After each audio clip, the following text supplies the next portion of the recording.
आप सब 11 नवंबर के करंट अफेयर्स आप सबके सामने मैं प्रस्तुत कर रहा हूं, जिसमें आपको पूरा इलेबोरेट करूंगा। वन लाइनर भी होगा, एमसीक्यू भी होगा। दिल थाम के बैठिएगा। ये हमारा दूसरा चैनल है करंट अफेयर्स सबके लिए। आ रहा है सीयूटी, यूजी हो, पीजी हो, या आप कोई भी एग्जाम दे रहे हो, उस सब के लिए काम आएगा। याद रखो, रिवीजन करो, प्रैक्टिस करो, पढ़ो और रिजल्ट लो। यही हमारा सपना है। आपको हम आगे बढ़ाते हैं। बिहार एजुकेशन पॉइंट ये हमारा अलग चैनल है, सब्सक्राइब कर लीजिएगा अगर बिहार वाले एग्जाम की तैयारी कर रहे हो तो।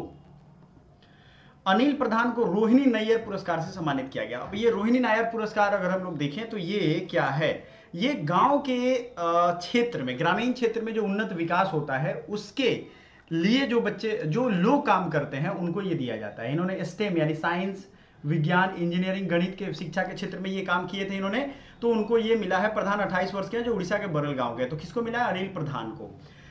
चीन के सैनिकों की वापसी के बाद भारत में पूर्वी प्रहार त्रिसेवा अभ्यास शुरू किया गया। अच्छा, ये इंग्लिश में भी है। जो इंग्लिश वाले बच्चे हैं वो घबराएंगे नहीं, इंग्लिश में भी है, आपको हम दिखा दे रहे हैं। देख लो यहाँ पे ट्राई सर्विसेज एक्सरसाइज, जिसमें इंडियन नेवी, इंडियन आर्मी और इंडियन एयरफोर्स तीनों रहने वाला है। आपको दिल थाम के बैठना है। ये ट्राई सर्विस कहाँ हो रहा है? ईस्टर्न प्रहार, जिसका नाम कहेंगे पूर्वी प्रहार। हिंदी वाला नाम याद रखिएगा, क्योंकि यही वो हिंदी वाला नाम है जो आपके एग्जाम में आएगा। क्या नाम है? पूर्वी प्रहार। ठीक है, ये याद रखिए। अटेंड एक्सरसाइज होगा, और कहां होगा? इंडिया के ही सभी सैनिक कर रहे हैं। ये मत सोच लेना कि इसमें बाकी देशों का ट्राइलेटरल एक्सरसाइज का मतलब 3 देश नहीं, तीनों सेना के विंग ये इस एक्सरसाइज में हैं। फोर्थ एलजी कप हॉर्स पोलो, फोर्थ एलजी कप हॉर्स पोलो ये हो रहा है लद्दाख में। और इसका इनॉग्रेशन किसने किया है? अच्छा, ये न्यूली जो कंस्ट्रक्टेड पोलो स्टेडियम है Gosan in Dras Ladakh, which was inaugurated by lieutenant governor of Ladakh brigadier BD Mishra. तो एलजी लद्दाख अभी यूनियन टेरिटरी है, आपको मालूम है ना। लद्दाख के फुंगसुक वांगडू जो मूवी बनी थी 3 इडियट, उन्हीं के जो मतलब मेन रोल में जिन पे बेस्ड ये मूवी बनी है, उन्होंने आंदोलन किया था दिल्ली में, और केंद्र सरकार मान गई, उनसे बात करेगी। तो लद्दाख यूनियन टेरिटरी है अभी, और बीडी मिश्रा यहाँ के लेफ्टिनेंट गवर्नर हैं। तो horse polo cup tournament inaugurate किया गया है lieutenant governor of Ladakh brigadier doctor BD Mishra. The event was organised by the Ladakh administration under the initiative of the department of youth services and sports. ये है horse पोलो, आपको दिख रहा होगा इमेज में। क्लियर है? आगे बढ़ते हैं। अब अमेरिका में नए राष्ट्रपति चुने गए हैं, डोनाल्ड ट्रंप। आपको ये तो मालूम है। तो हिंदी इंग्लिश दोनों में है बच्चों, आपको घबराना नहीं है। ये नोट्स अगर आपको फ्री ऑफ कॉस्ट चाहिए, टेलीग्राम या व्हाट्सएप ग्रुप जो भी आप ज्वाइन कर सकते हो कर लो। सूसी विल्स को अपॉइंट किया chief of staff in America.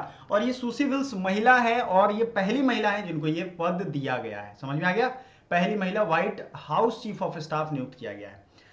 Bharat ने 2024 का तीसरा तिमाही में यूनिट वॉल्यूम के आधार पर स्मार्टफोन बाजार में विश्व स्तर पर दूसरा स्थान हासिल किया। अब आप समझो, स्मार्टफोन बनता है पूरे दुनिया में, ठीक है। तीसरी तिमाही का क्या मतलब होता है? फर्स्ट तिमाही, दूसरी तिमाही, यानी कि जो 3-3 महीने का हम लोग 4 साल में डिवाइड, 4 बार में साल को डिवाइड करते हैं, उसमें तीसरी तिमाही कब होगी? यानी छठे, सातवें, आठवें, सॉरी 7वें, 8वें और 9वें महीने की बात हो रही है। खत्म हो चुका है तो उसका रिपोर्ट है। इसमें हम लोग मोबाइल स्मार्टफोन मैन्युफैक्चरिंग में दूसरे नंबर पे हैं। काउंटर पॉइंट रिसर्च के अनुसार 2024 की तीसरी तिमाही में भारत यूनिट वॉल्यूम के आधार पर विश्व का दूसरा और मूल्य के आधार पर तीसरा सबसे बड़ा स्मार्टफोन बाजार बन गया। आपको मालूम है ना, इंडिया की पॉपुलेशन कितनी है? लगभग 150 करोड़ पहुंच गई है। और सपोज करो एक दिन ऐसा है जब 150 करोड़ लोगों के पास 150 करोड़ मोबाइल नहीं होगा, ये लगभग 200 करोड़ पहुंच जाएगा। क्योंकि एक घर में एक मोबाइल फंक्शनल है तो 3-4 खराब है, रखे हुए हैं, आधा चल रहा है, ये सब चीजें हैं, है ना। तो 200 करोड़ मोबाइल एक जगह, एक दुनिया में यूज हो रहा है, ये अपने आप में बड़ी बात है। तो ऐसा एक दिन आएगा। तो अभी भी ये दूसरे नंबर पे पहुंच गया। चीन के 22% कम है, अमेरिका से 12% अधिक है। मूल्यों के मामले में तीसरे नंबर पे है, लेकिन वॉल्यूम के मामले में ये दूसरे नंबर पे। ऑस्ट्रेलियाई सरकार ने 16 वर्ष से कम उम्र के बच्चों को सोशल मीडिया पर प्रतिबंध लगा दिया, और ये बहुत अच्छा स्टेप है। सोशल मीडिया ना जिंदगी से जिंदगी खत्म कर दे रहा है। सोशल मीडिया में ही अटक के आदमी रह जा रहा है, उसी पे दोस्त बना रहा है। वो दोस्त कभी भी नहीं मिल पाएंगे आपसे, और उसी को लाइक और शेयर और रील्स के चक्कर में बच्चे परेशान है, खत्म हो जा रहा है, सुसाइड कर ले रहे हैं, डिप्रेशन हो जा रहा है। उस पर लोगों की खुशी देख लेना है। अच्छा, 24 घंटे में 10 सेकेंड की खुशी लोग अपलोड कर देते हैं, देखो 10 सेकेंड की, और उसको देख के कुछ लोग डिप्रेशन में भी चले जाते हैं, कुछ लोग में जेलसी होने लगती है। ये बड़ी अच्छी बात बता रहा हूं मैं। लेकिन वो बाकी 23 घंटा 59 मिनट और 50 सेकंड क्या करते हैं वो फेसबुक पे नहीं लिखते हैं। तो इस चक्कर में मत पड़ो, अपना कॉमन सेंस यूज किया करो आप लोग। ये लोग दिखाने में लगे हुए हैं और ये दिखावे की दुनिया जो है ना, इसको कंज्यूमरिज्म कहते हैं। इसमें कंज्यूमर जो है ना वो बहुत प्रभावित होते हैं, और आप कंज्यूमर हो, कंज्यूम कर रहे हो डेटा, ठीक है, अलग अलग तरफ से। तो 16 वर्ष से कम के बच्चे अब वहां यूज ही नहीं कर पाएंगे। ये अपने आप में बहुत अच्छी पहल है। सोशल मीडिया साइट्स, ये याद रखिएगा, सोशल मीडिया का क्या मतलब होता है, जैसे फेसबुक सोशल है ये, है ना। उसके बाद आपका ऑर्कुट, ट्विटर, ये सब चीजें। ट्विटर का नाम अब एक्स बदल दिया गया। भारत का राष्ट्रीय शिक्षा दिवस 2024, हर साल 24 जनवरी को अंतर्राष्ट्रीय शिक्षा दिवस IED मनाया जाता है, इंटरनेशनल एजुकेशन डे, ठीक है। कब मनाते हैं? 24 जनवरी को, जो संयुक्त राष्ट्र महासभा द्वारा शांति और विकास में शिक्षा की भूमिका को, अच्छा शांति और विकास दोनों चाहिए तो शिक्षा चाहिए, इसलिए बिहार में शांति को शिक्षा को खत्म किया गया, तो शांति और विकास दूसरे तरह का हो गया है ना। शांति है, विकास भी है, लेकिन दूसरे तरह का है। उजागर करने के उद्देश्य से घोषित किया गया था। 2024 का थीम था अस्थायी शांति के लिए सीखना। एक एग्जांपल दे रहा हूं बिहार का, बिहार से मैं भी हूं, टेंशन नहीं लेना। जो शिक्षा के माध्यम से शांति और समझ को बढ़ावा देना है।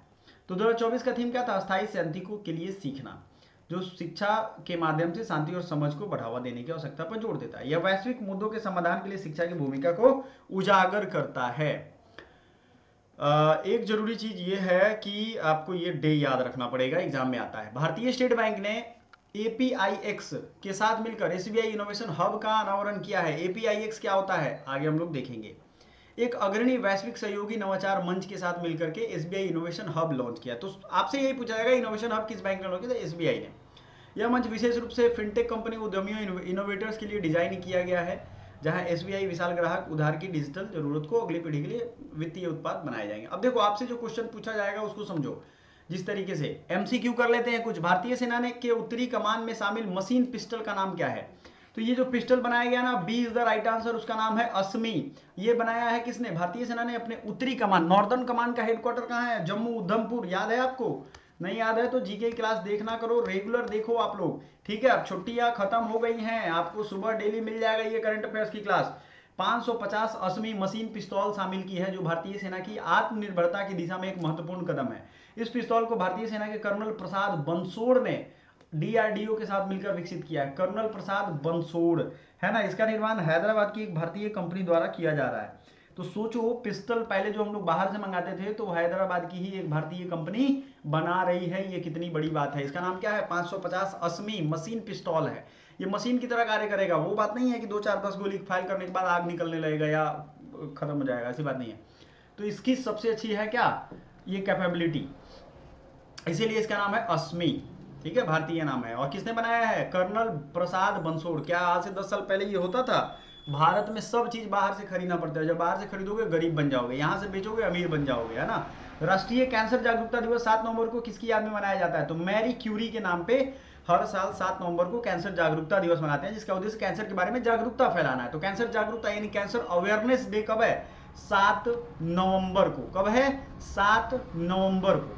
2014 में इस दिन की शुरुआत महान वैज्ञानिक मैरी क्यूरी की जयंती पर की गई थी, जिन्होंने रेडियो धर्मिता के जरिए कैंसर उपचार में महत्वपूर्ण योगदान दिया था। रेडियो एक्टिविटी आप लोग जानते हो, मैरी क्यूरी और उनके हस्बैंड और उनकी बेटी तीनों एक ही फैमिली के थे जिनको नोबेल प्राइज मिला है।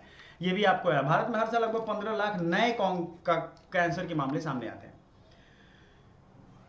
एडेलविल हारून इंडिया फिलैंथ्रोपी लिस्ट 2024 के अनुसार, ठीक है, भारत में सबसे उदार परोपकारी व्यक्ति के रूप में किसे पहचाना जाता है? उदार सबसे ज्यादा, मतलब जो सबसे ज्यादा दान देते हैं। दान किस काम में काम आएगा? शिक्षा में काम आएगा, परोपकार में काम आएगा, जो लोग गरीब हैं उनके घर में काम आएगा। तो इसमें आपके 4 ऑप्शन दे रहे हैं, ABCD। जल्दी से बताइए कौन सा राइट आंसर होगा,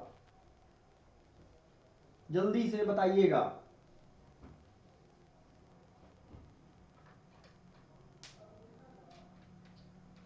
बताइए। तो ये है शिव नाडर। अब ये किसने? Hurun India philanthropy list, philanthropy मतलब परोपकार। भारत में सबसे बड़े परोपकारी जो हैं, ये 200 से अधिक परोपकारियों को 8,783 करोड़ का योगदान किया है। HCL के संस्थापक, HCL क्या है? कंप्यूटर यूज करते हो, 2,153 करोड़ दान देकर सबसे बड़े परोपकारी बने। जबकि इंफोसिस की सह संस्थापक रोहिणी नीलेकनी, इंफोसिस की, है ना, 154 करोड़ दान के साथ सबसे उदार महिला परोपकारी बनी है। इन्फोसिस की जो को फाउंडर है रोहिणी नीलेकनी, नंदन नीलेकनी, ये सब आप जानते होंगे। ओडिशा के जो 28 वर्षीय डैश अनिल प्रधान ने ग्रामीण विकास में उत्कृष्ट योगदान के लिए तीसरा रोहिणी नायर पुरस्कार जीता है। तो ये क्या है, सोशल वर्कर है, यानी सामाजिक कार्यकर्ता है, ठीक है।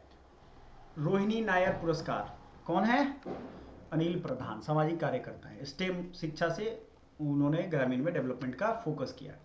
मात्र 3 वर्ष 8 माह और 19 दिन की उम्र में उत्तरी कोलकाता और कैखली के डैश ने अब तक के सबसे युवा शतरंज खिलाड़ी के रूप में वो किया है, क्या कहते हैं, मतलब नाम, इतिहास रच दिया है, नाम बनाया है, जो समझ लो। इनका उम्र क्या है, 3 वर्ष 8 माह और 19 दिन, और इनका नाम है अनीस सरकार। ये अपने आप में एक वर्ल्ड रिकॉर्ड है भारत में। अब देखो हर चीज का स्कोप है भाई, खेलोगे खेलो, पढ़ोगे पढ़ो, है ना। अनीस सरकार महज 3 साल 8 महीने और 19 दिन की उम्र में फाइड रेटेड शतरंज खिलाड़ी बनने वाले सबसे कम उम्र के खिलाड़ी बन गए हैं। क्या नाम है इनका, अनीस सरकार, है ना। कोलकाता के कैखली के निवासी हैं ये, ठीक है। मात्र इनका अगर आप देखोगे तो 4 वर्ष से भी कम उम्र है। आप सोचो इनको ट्रेनिंग किस लेवल का दिया गया है ना। इसके बाद इन्हें भारत के शीर्ष खिलाड़ी और विश्व के चौथे नंबर के ग्रैंड मास्टर अर्जुन एरिगैसी के खिलाफ खेलने का मौका मिला। 8 नवंबर से पूर्वी क्षेत्र में भारत द्वारा शुरू किए जाने त्रिसेवा अभ्यास का नाम क्या है, जल्दी बताओ। पूर्वी प्रहार, सूर्य प्रहार, ईस्टर्न शील्ड और शक्ति प्रहार, कौन सा है नाम। तो ये क्या नाम है, जल्दी बताइए। ये अभ्यास का नाम है पूर्वी प्रहार। क्लियर है ना।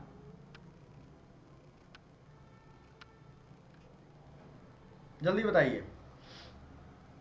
सर्दियां आ गई हैं तो सर्दियों से बच के रहना है आपको, ठीक है। पूर्वी प्रहार। किस देश ने 16 वर्ष से कम आयु के लोगों के लिए सोशल मीडिया पर प्रतिबंध लगा दिया। ऑस्ट्रेलिया के पीएम है, आप देखो तो ये, जैसा कि प्रधानी एंथनी एल्बनीज ने घोषणा की। तो ये कौन सा देश है भैया, ऑस्ट्रेलिया है, राइट आंसर, आप लोग सही बता रहे हो। इन्होंने संसद में एक विधेयक रूप से पेश किया। अब ये देश कितने अवेयर हैं सोचो आप।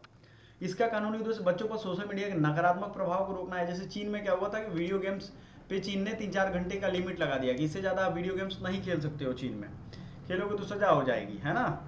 ये चीज़ें हैं, तो इन्होंने किया है।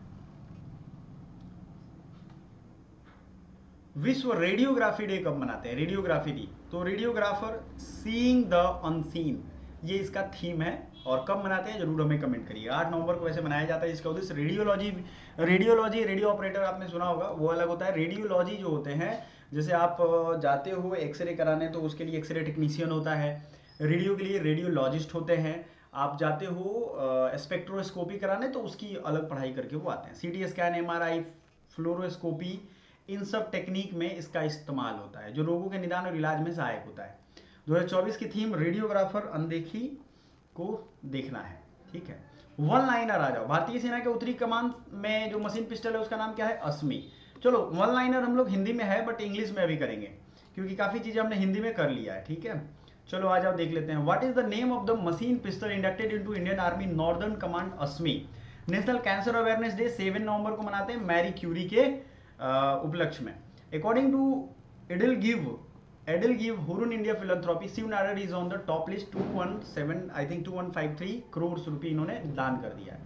28 ईयर ओल्ड जो है, इनका नाम क्या है, Anil Pradhan from Orissa, won the Rohini Nair award for a social worker. ये सोशल वर्कर हैं, इन्होंने रोहिणी नायर अवार्ड जीता है। Outstanding contribution to the rural development. At the age of just 3 years 8 months and 19 days from Kaithli north Kolkata has created history as the youngest ever chess player. Anish Sarkar ने ये history बनाया। What is the name of the try service military exercise to be started by India in the eastern region from November 8। Eastern Prahar, यानी इसका नाम क्या है, पूर्वी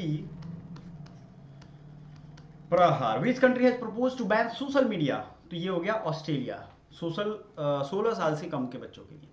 what is the theme of the world radiography day, radiographer seeing the unseen, ये इनका theme है। One the recent presidential election in Moldova, माइया संधू इसका है, माइया MAIA, माइया संधू, जैसे आप पढ़ो संधू पढ़ लो। Which award did HMEL win at the 2024 Asian oil and gas award, तो health and safety initiative for the year, innovation technology initiative of the year. अब ये अवार्ड इन्होंने अवार्ड में था। तो हमने क्या क्या देखा अभी, हमने इंग्लिश हिंदी दोनों में देख लिया। आधा जो बच्चे हैं वो इंग्लिश के हैं, हिंदी के हैं, सारी चीज़ों के हैं, तो उनको सब कुछ हमें बताना है, ठीक है। आशा करते हैं कि आपको ये सब ठीक लगा होगा। जो भी रिव्यू अपना होगा वो जरूर दीजिएगा। मेरा काम नहीं है कि 1.5 घंटे 2 घंटे का क्लास लेकर के आपका दिमाग खाऊं। जो करंट की चीज़ें हैं, जो आपके काम की चीज़ें, वही पढ़ाऊँ। ईयरली, वीकली, ये सब के सब करंट अफेयर्स आएंगे। वीकली भी आएगा, मंथली भी आएगा और ईयरली भी आएगा। समझ में आ गया? चलेगा? तो कल से आप वेट करो, सारी चीज़ें आ जाएंगी। Thank you so much, bye for now.